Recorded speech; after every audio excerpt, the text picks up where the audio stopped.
Mike Schickman Show continues. News Talk 550 and 92.1 WSVA. Very pleased to have as our next guest, Mr. James Whidden.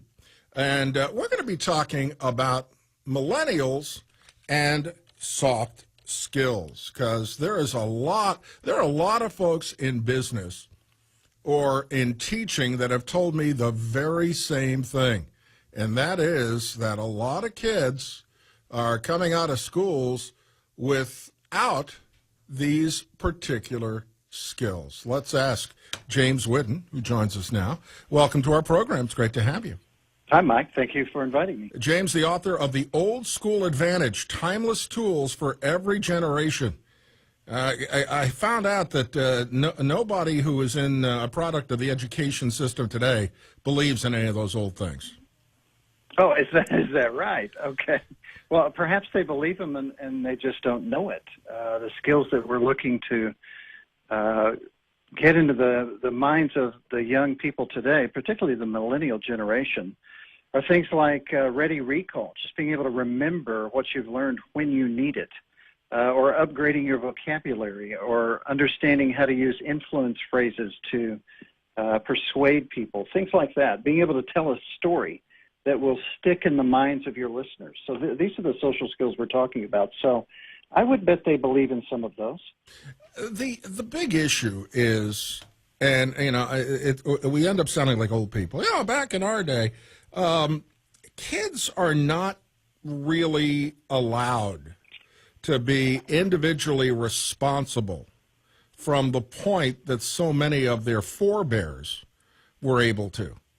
And what I mean by that is, pretty much everybody who went through 8 to 12 years of school had most of these skills down, or they were working in something more physical. The millennials have been weaned on social media and machines don't care. I call it the age of distraction, and this tyranny of the rectangles has kind of taken over, and I know that's what you're referring to.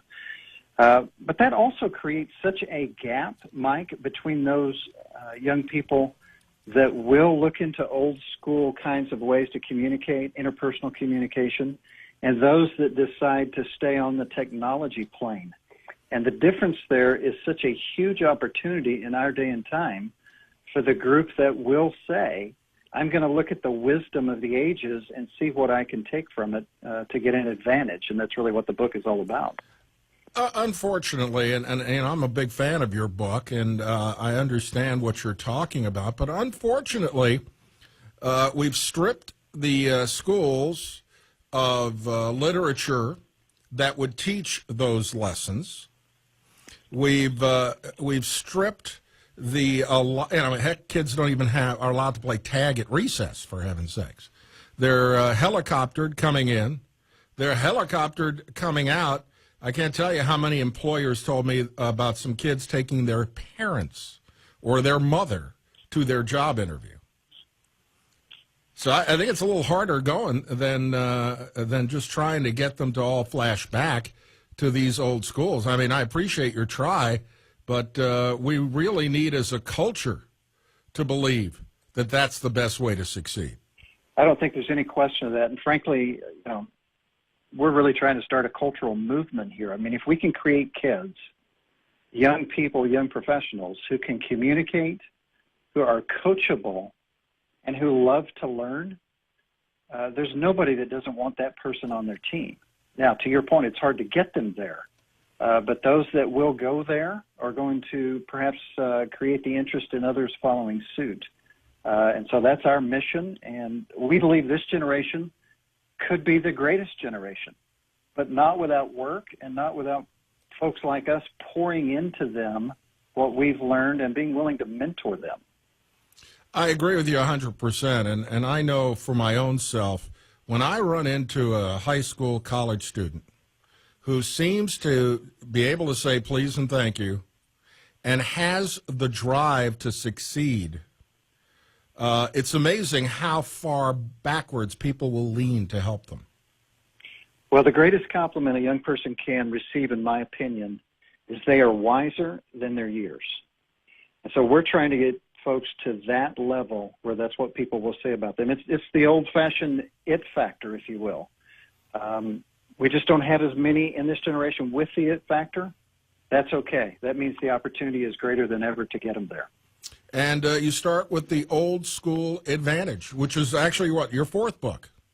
That is correct, yes. But it's my first in this genre, actually. Well, what got you interested in this, Jim? It's simple. It was my children. I've got 4 children ages 17 to 24 now. So one out of college, 2 in college, and 1 about to go away. And I just observed them and their friends, and I thought to myself, I'm not going to be around here forever. They'll never read like I do. I read 50 to 75 books a year. They're never going to do that. And so I said, let me condense what I've learned in some fashion into one book that maybe I could get my kids to read. And one thing led to another. A publisher wanted to get it out there for other millennials as well.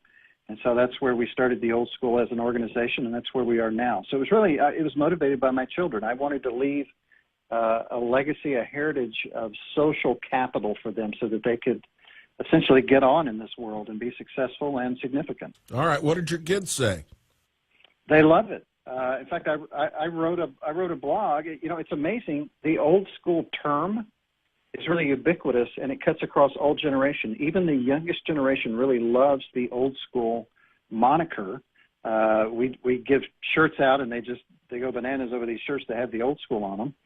And so, it's just important to communicate to them and get them on board and just get their enthusiasm going for the mission. And I wrote a blog recently, Proud 12.0 Parent, because I had 3 kids in college all at one time last spring, and they all got a 4.0.